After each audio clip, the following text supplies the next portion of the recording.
Sit down into your chair. You can do comfortably. Try to sit a little bit forwards so that some of your weight, no more than a third of your weight, 30%, is resting in your feet, just as a way of engaging your feet and your legs in the whole posture. So you feel most of the support, of course, coming from your hips on the chair, a little bit from your legs. And with that angling forwards, it's perhaps quite easy to feel how your back supports the front of your body. Try not to pull your belly in or hold your chest tight. And maybe have a sense of what's supporting you from within your body, in particular the skeleton and surrounding it. So that with that feeling of being supported, you're more likely to be able to release tightness and stiffness and to maintain that release. It takes away some of the need for tension. And just rubbing your hands together and tapping over your face.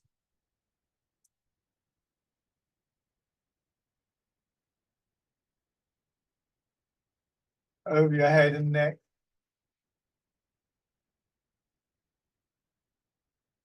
Out one shoulder, your arm.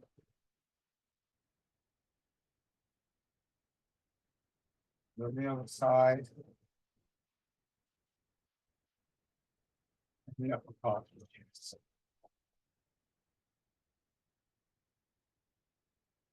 Then gently on your belly.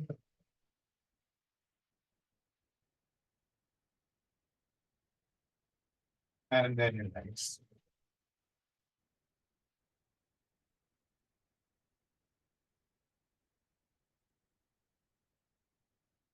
Okay. If you do find at any point that, say for instance, your back starts to ache, because although it's a supporting posture, it is quite a strong posture and you need time to get used to it, then sit back a little bit and adjust your position in the chair.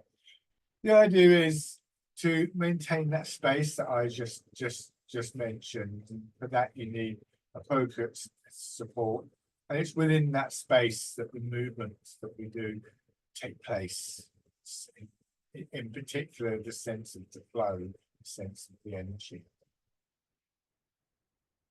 So from whatever position is comfortable and sustainable for you, again, remembering you're not stuck in a particular position, just begin to turn your head slowly.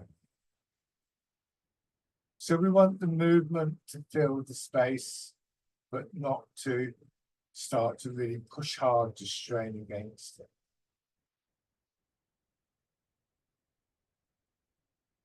You'll find that the movement itself has the effect of creating more space, and the process of erosion, like water, will erode and dissolve a hollow in the soil.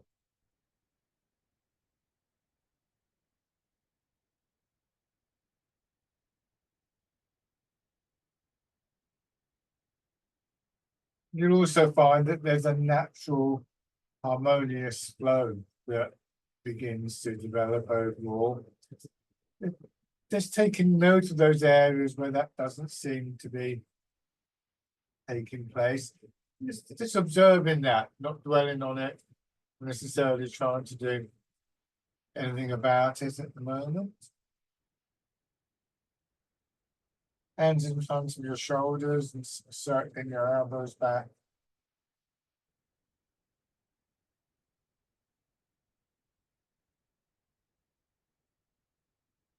Loosening the shoulders, chest, and upper back.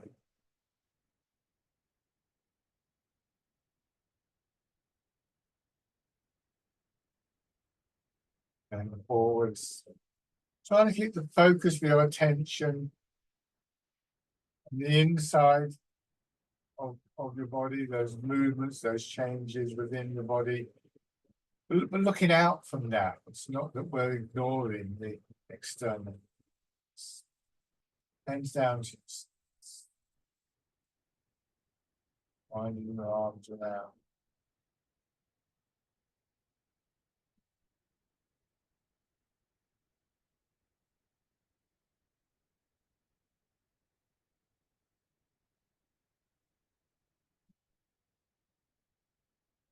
And so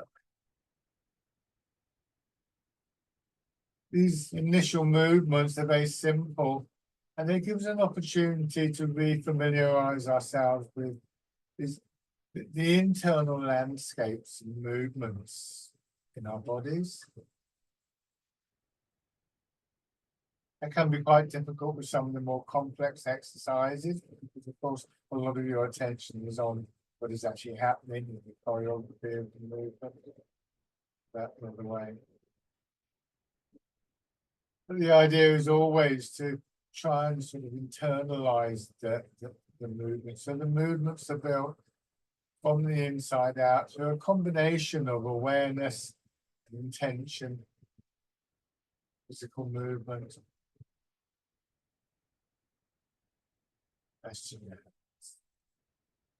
Tilt the pelvis forwards a bit, so now more of your weight will go into your feet. And then before it gets too sort of strained, just pushing back. So you don't want your head to go right out beyond your knees. You're looking for a sense of compression down through your legs, like you're leaning into the wall of a bouncy castle or something like that. Or like you go down into water and eventually you feel the push up. When you're forwards, it comes principally from your legs. When you go back, it's more lower back, hips, buttocks. And this sort of springiness in the body is one of the things that builds for us as we get used to the movements. It requires a degree of physical conditioning. In particular, as we begin to release tightness and stiffness in the body, the effect of the movement and the effort involved in the movement kind of redistributes away from an emphasis on big muscles like, say, your quadriceps at the front of the thighs, to include structural muscle, skeletal muscle, tendon, ligament, fascia, bones themselves. This helps with this feeling of a movement and energy flowing through the body, because we use more of the body. We become aware of the whole of our body.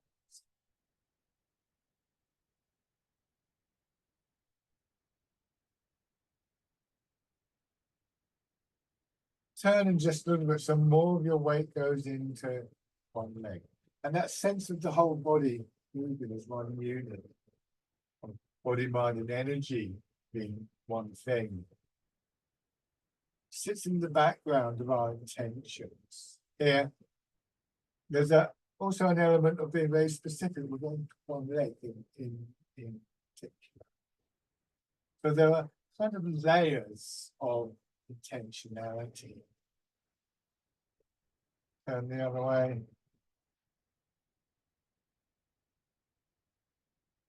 Some of those layers, the sort of base level layers, are common to all the movements. But as we work up, some become more specific to certain movements.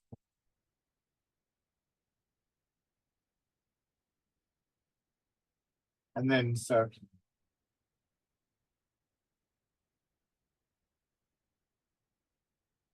Feeling as you do this, that as you go to one side, the opposite side of your body extends. As you go to the other side, same thing. As you go forward, your back extends. As you go back, front of your body extends. So this is movement around, drawing your shoulders and your head round in the smooth circle. Go back the other way. More often than not, we become aware of those internal movements through the medium of the external movements. So for instance, with this one, you start by moving your shoulders. It's not how we want it to be, but it can make you aware of that extension in your back, sides, and so on. So we kind of get drawn in, or a focus of attention up to long term. And then coming back to the central position, step out, put your heel down, ball of the foot gently press, plant the foot into the floor, it extends and tracks.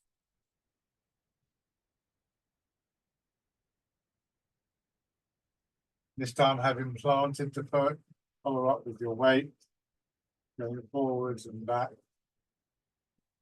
Really important that you get your foot into the correct position before you try and move your weight. So don't hurry this.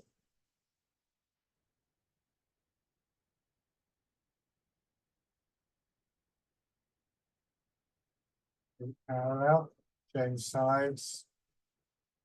First of all, what we would call an empty step in Tai Chi. So you take the step, you plant the foot, you leave the leg empty, you don't move the weight.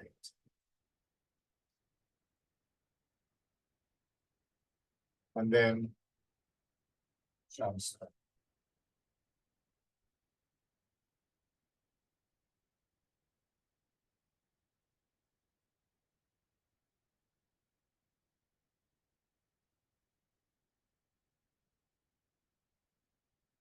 And then alternating from side to side, taking the time, noticing that your body moves across slightly,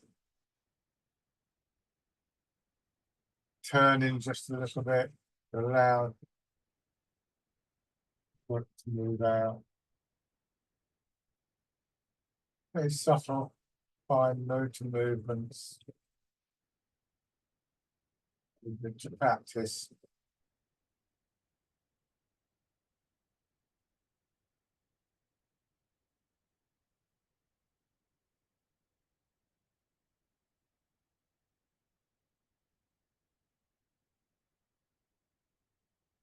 And then come back to the center. Once again, let your hands drop down, turn them palm forwards. And this time, as you rotate your arms, your weight goes forwards. And then, so your arms and your hands don't actually independently move forwards in this exercise. They stay hanging straight down from the shoulders. It's the combination of the rotation and the transfer of your weight. It creates this sort of quite developed curvature in the movements of your arms. It's like the fingers are tracing out something like a half circle.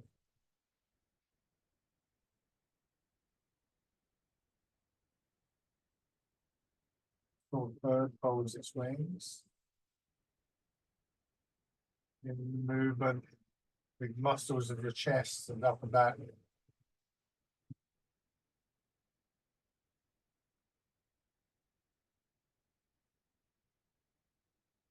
Leaving your hands facing back. Not down, and this time they swing out a little bit as you settle into your hips, into your feet.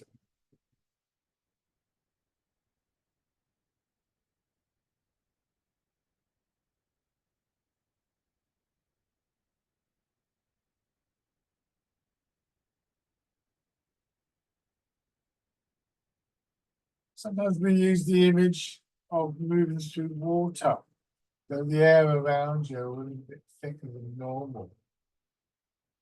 Maybe you can apply an image like that and just notice if it changes the nature of the movements that you're making.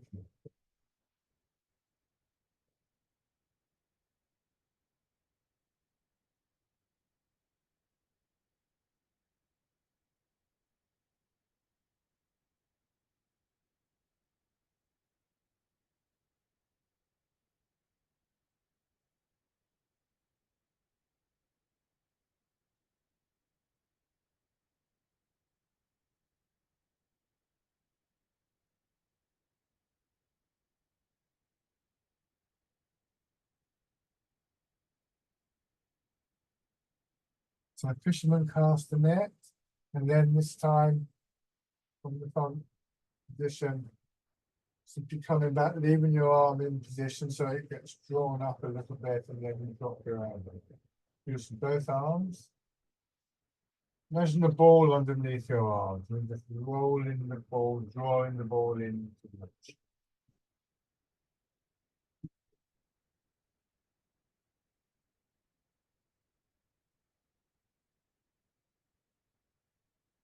Maybe beginning to notice again those internal movements, particularly with this one, rising wave-like movement coming up through your belly, the chest, and your solar plexus, pushing up under your arms, maybe lifting them up a little bit further. Maybe not.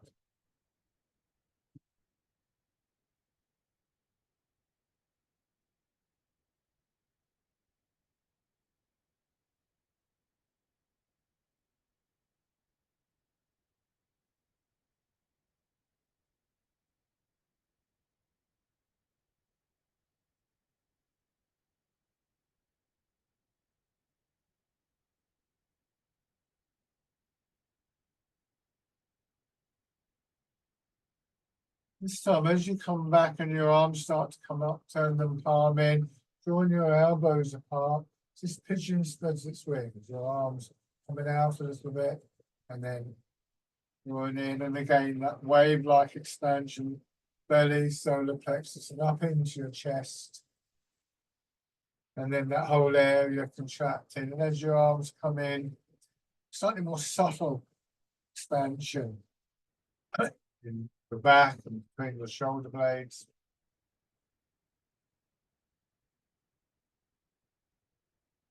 So we can begin to see that each exercise has its own very unique characteristics of movements and responses within your body.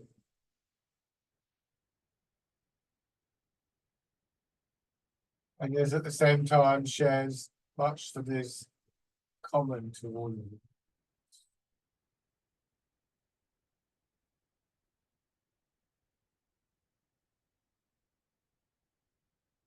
Usually spreads its wings, kind of broad, expansive movement.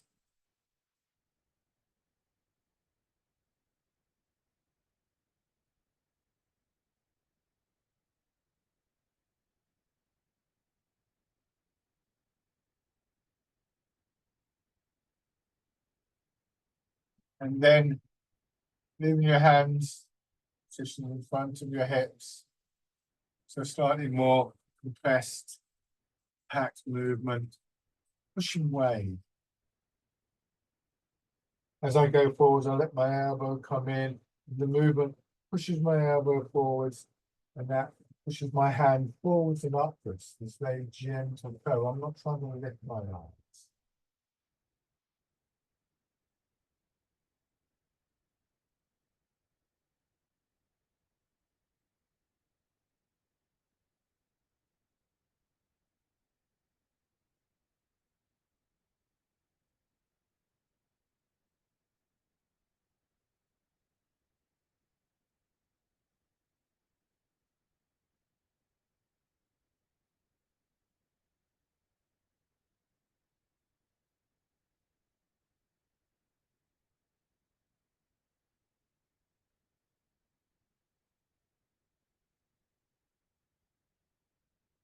So pushing wave.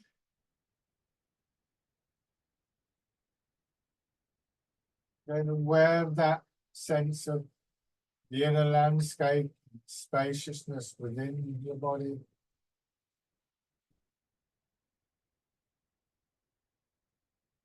So that the movement, the flow.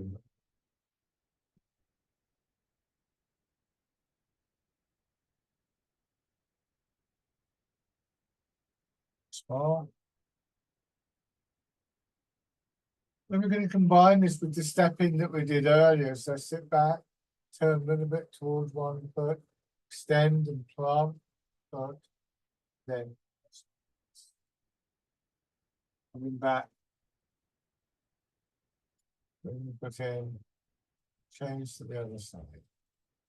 Your arms following the movement, keep it a nice steady, smooth, almost still quality.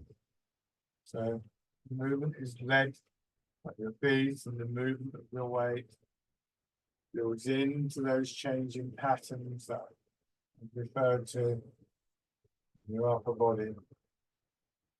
Is expressed through your arms.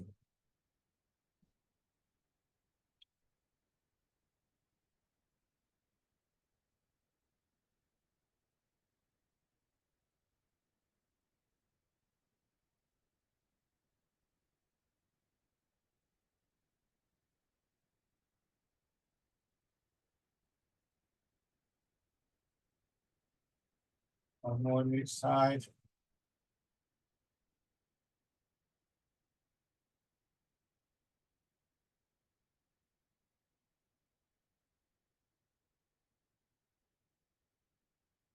Make a loose, hollow fist with your hands. And straight forward. This time your elbows stay in and come back towards your hips, but not behind them. Your arms rotating. Again, like a spring being loaded.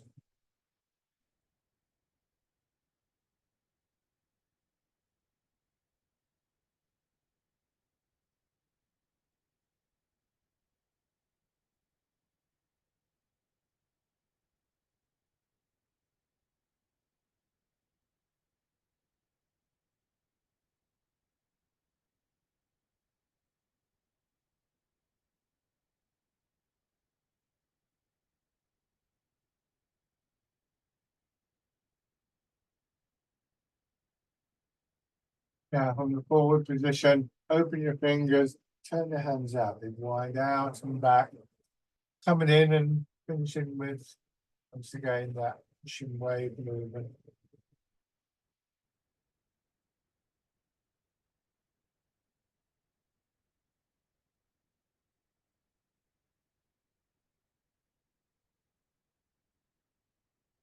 The awareness of these changing patterns within our body feeds into our intentionality. We have an intention to expand the front of the body, contract,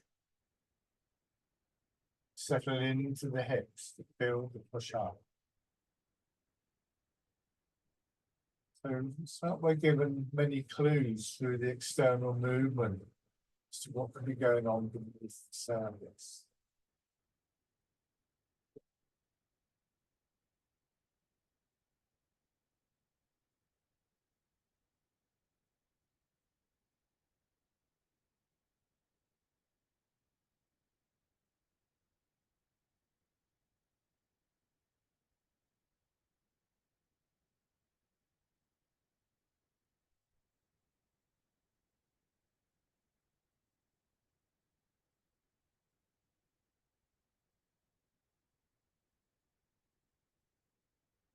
This time, as you come back, come to the upright position, turning your hands palm down and turn.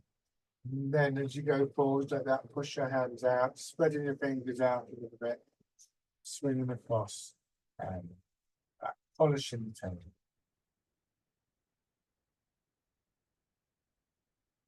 I'm going to stand up and show you this movement from behind so you can get a sense of where it now standing movements. My hips will be working. It's much more subtle in a way in chair. I'm going to exaggerate. So come to the center, I turn, I push my hips back, I send the hands forward. Swing my hips across, let them drop down, come to the upright position, turn back. Same thing on the other side.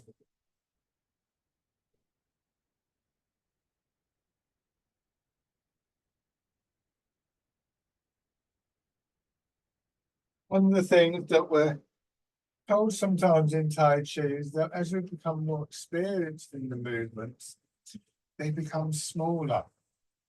I think this is very true when we look at the chair movements. I'm not getting anything like the same swing in my hips. And they're certainly not sinking back strongly when I do this in the chair, and yet I'm looking to still feel that movement within the center. Sometimes it can be interesting to try the exercises standing and then take them into the chair.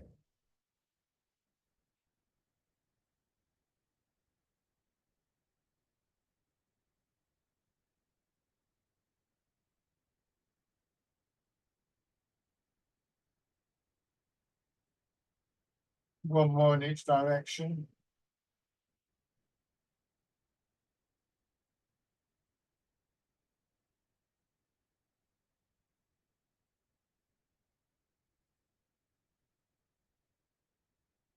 And coming back to the center, turning your hands palm up. A gentle push down with your feet and your hips. It's a rising movement, pushes your arms up. Once again, feeling that wave-like movement through your belly, your solar plexus, your chest.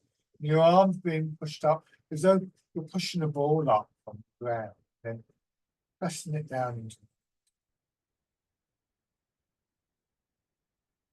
So what we have is something which is common to all of the movements, is that whatever movement you can see, and in particular what the arms are doing, there's always some kind of opposite movement, some kind of counter movement. Quite often that movement initiates the more visible movement.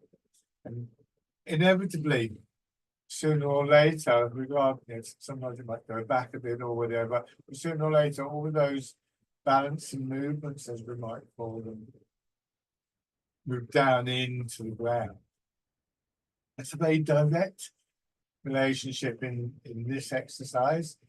Hence the name of the exercise, rooting down.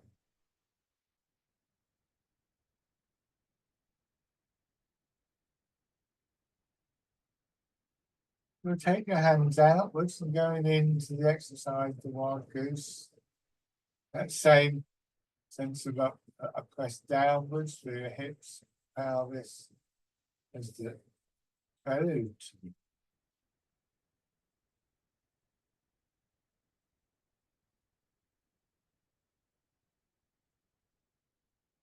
This is the wild goose. Of the image of a large bird in flight, it's smooth, very graceful again.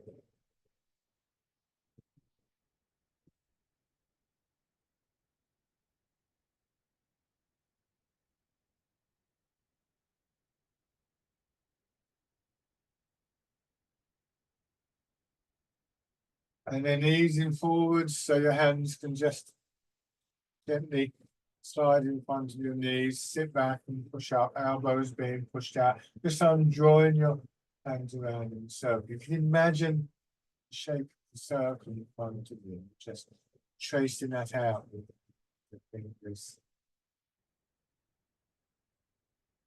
Painting a circle in front of you.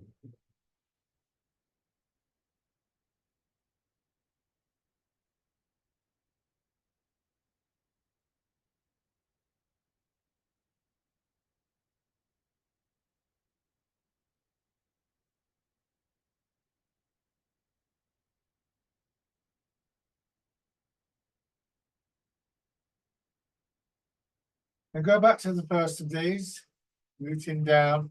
Do them as a little sequence of three. And try and just let your attention rest within the body. And as we go from one to another, just noting the changes. And as you get more used to this, it's an interesting question. Because with it change from each movement is obviously a physical change, but the image, the intention changes. And on a physical level, on an energetic level, those patterns within the body, those patterns of expansion and contraction will often subtly change. And at the moment, what we're just doing is observing those movements. Observation trains our awareness of these different changes. And with that awareness, we can bring a sense of intentionality to it. So whether it be a change in image or a change in subtle mechanics of the body, flow of the energy. There are things acting within our body, within our minds, that are beginning to move our arms forwards.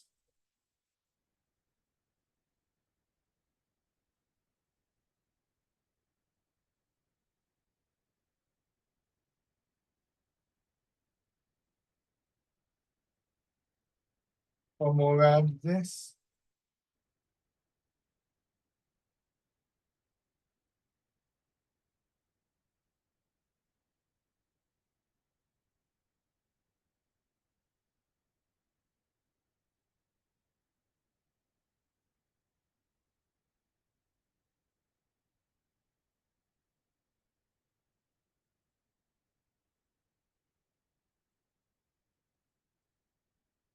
This time letting your hands drop down, straight down from your shoulders again.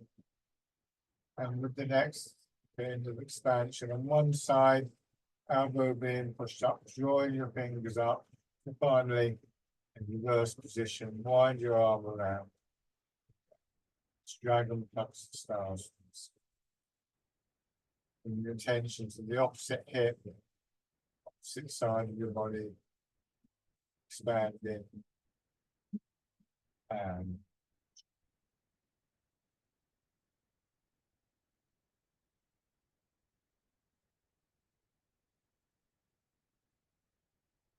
don't rush change from one side to another. Still weight of your arms hanging from the shoulders.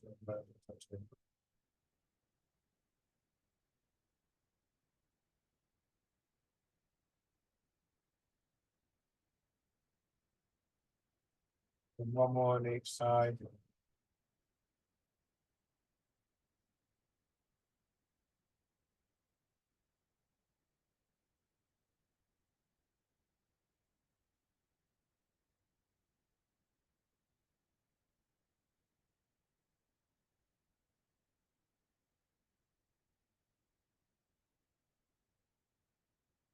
Now bring your hands in, again, palm up, pushing up, thumb and lengthening through your back and your spine. So you're holding the ceiling up.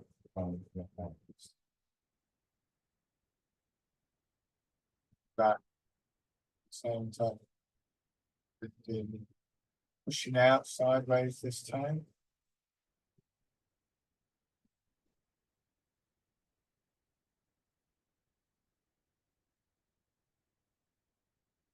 So your attention is brought back to your center, and from there down through your chair into the ground.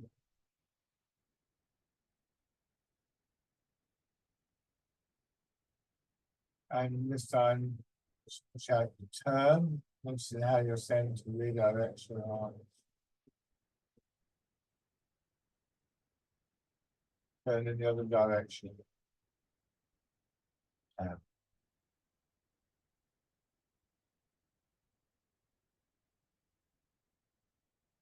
Pushing out.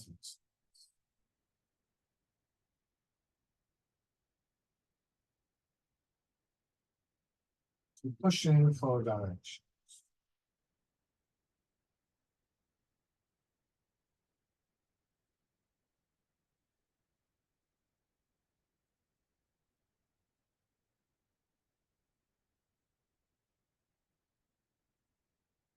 Turn it in your hips and your waist. Pushed in your back or your shoulders around.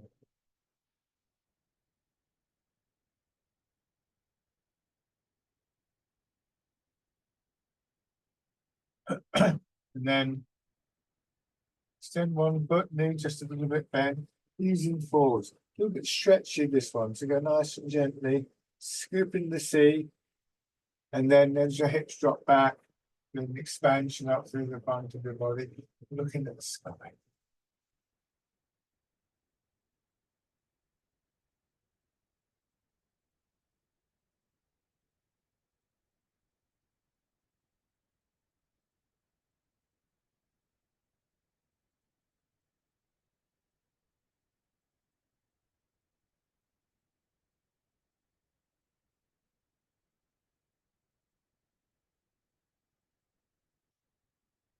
And then, once again, rolling your fingers into a hollow fist, going forward, just have your head going up a little bit.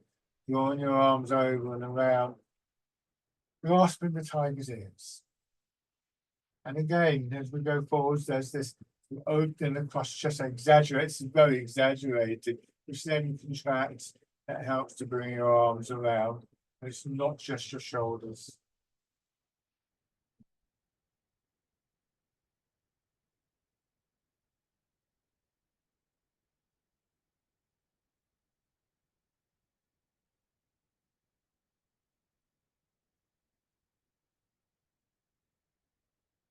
Grasping the tiger's ears.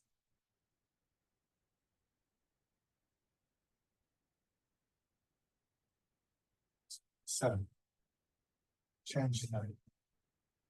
Scooping the sea, you can. I describe it as sketchy, stretchy. There's we're not going to a full stretch, but there's definitely an extension through the back of your leg and up through your back and your spine. But that needs to be sort of balanced out with that awareness of the spaciousness within the body, hence it's not a full stretch. Feel however far you've gone, you could have moved a little bit further.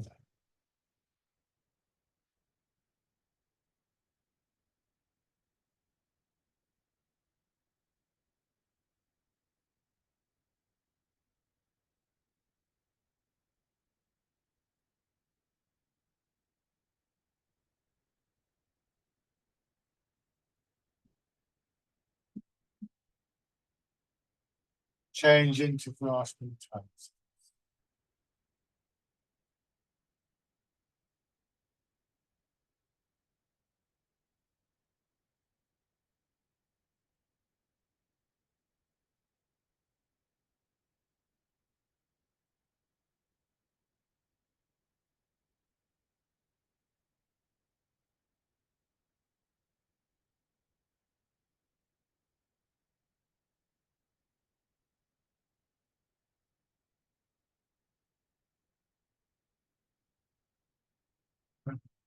And so we're gradually bringing together three aspects, the three treasures of these arts.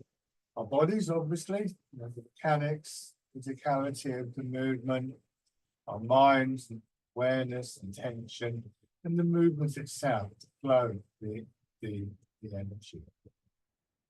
In Chinese medicine, it's said that your energy follows your thought, your body follows your energy. I think in these arts, we having established the relationship, we can begin to see that they're mutually supportive. Where you put your attention and where you move from, how you know which of those aspects you're emphasizing at any one time can change. But we should see them not as separate things, but as self-supporting, mutually supporting parts of a whole. I think of a tripod with its three legs. Take away one of the legs and the whole structure.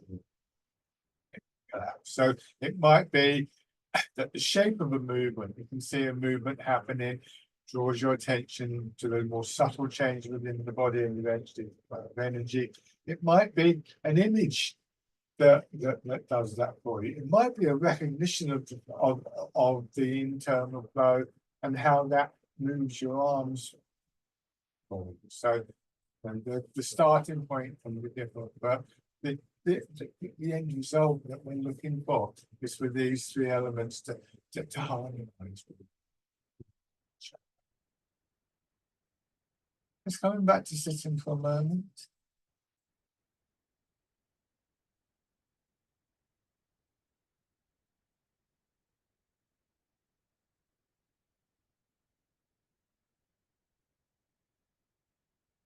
And then once again,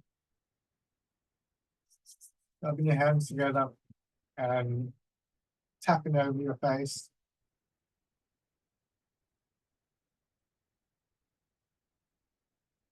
Over your head and neck.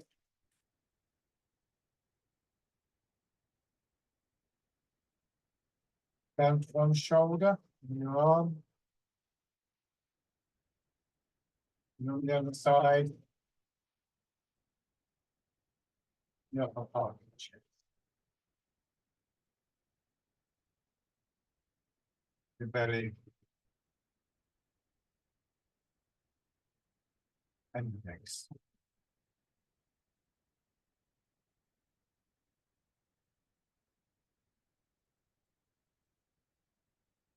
Get the blood flowing through your legs, pushing your heels up.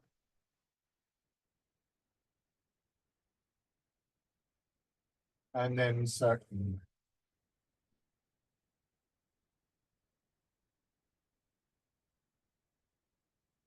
And back.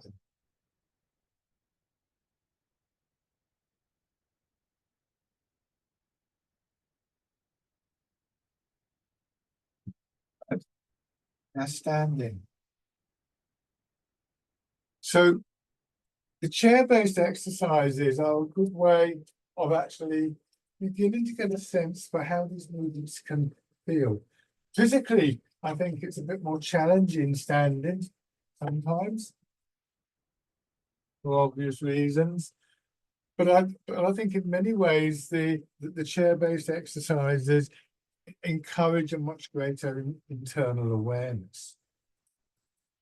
So standing so that you feel supported, feet below your hips, and remember that feeling of spaciousness within the body, a sense that you're able to start to let some of the tightness, some of the stiffness drop down, becoming a bit more confident in your body's ability to support itself. Let your hips drop back a little bit more, bringing your hands around. Let's do this little sequence sphere again. Pushing up and then pressing down. You see from the side how my hips drop back. Just allowing your pelvis to adjust as you do this.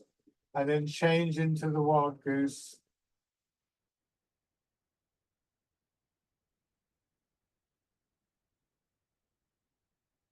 And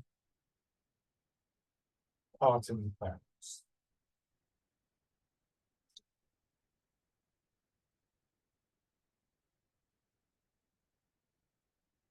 And then start.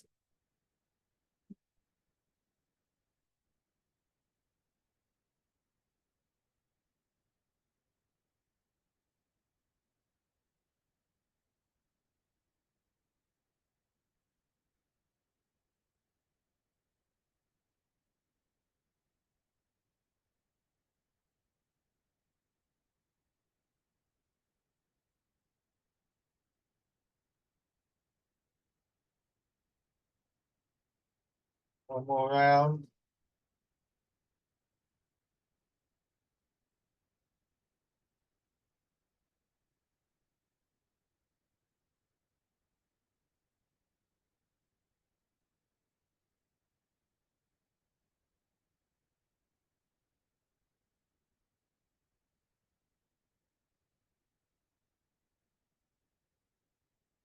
And then just. And we're going to do the standing version of polishing the table. Please be very careful with this. It's strong exercise on your knees and your back. I'm going to be doing the movements quite big, so you can hopefully see the connections. But I'm not asking you to do them that big. One of the guiding factors here is, do you still feel that you have that sense of space within the body? So from the parallel stance, I'm going to show you from the side first of all, just very gently pushing your hips back, noticing that as you do that, your head goes forwards. And then let gravity pull your hips back and bring you to the upright position. This is really the key element in this particular movement, is the way that we make use of our awareness of the pull of gravity, pulling down on our hips, and how that brings our head up nice and smoothly, rather than, as we often do, we stand here and we sort of strain to pull ourselves up. This is more a kind of, so when we did this in the chair earlier, I'm just trying to apply it now to standing. So then we add in the horizontal rotation. And come a little bit closer so you can see. Don't worry if my head disappears. We turn in one direction. We push the hips back. We let the hips go across. We drop down. Turn back to. Then going the other way. Very carefully again on the back.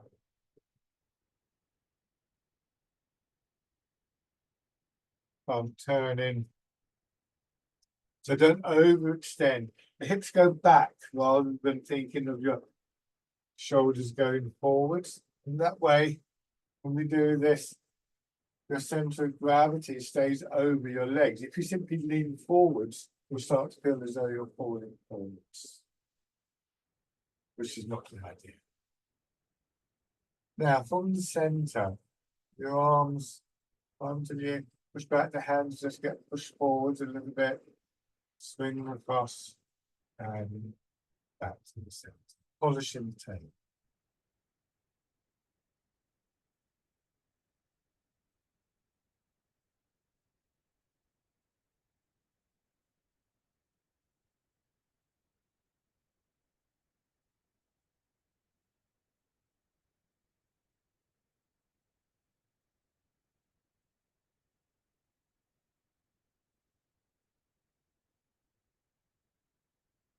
One more in each direction.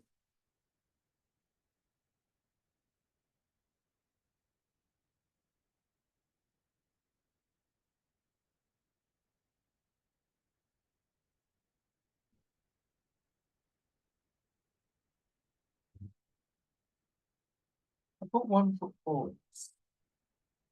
So we begin to realize that allowing gravity to pull our hips down is a key factor in being able to bring our head upright without strain. I put 1 foot in front and begin to just transfer your weight. So that feeling of releasing, of letting go in lower back, hips, buttocks is one of the key things that actually helps us to remain upright and stable. It allows the rooting down and means that we don't have to strain in the upper part of our body to sort of hold ourselves up and become top heavy.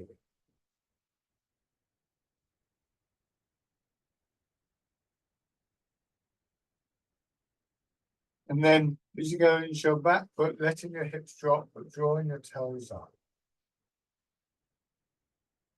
And you can't put your heels up.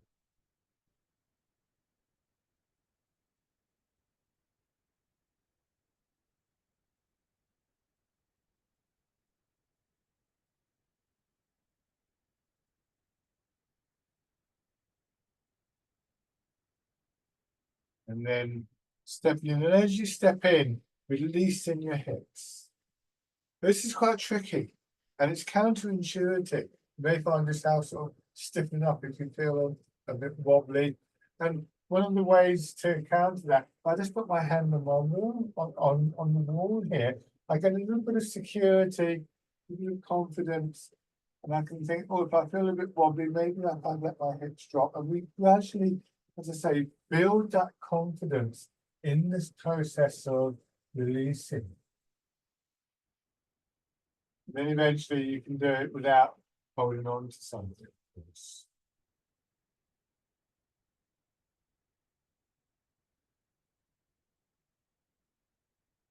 You can shake out. And then on the other side, fixed step first of all. So rather than finding ourselves get into a fight with the pull of gravity, we actually use that force. We use that energy, that downward energy, to help us find a way of being upright and also retaining that spaciousness within the body. And of course, also helping us to move more easily, to remain stable. So that if we do have a little wobble, rather than straining with our arms in the hope that maybe something will stop us falling, we can with more certainty just settle down.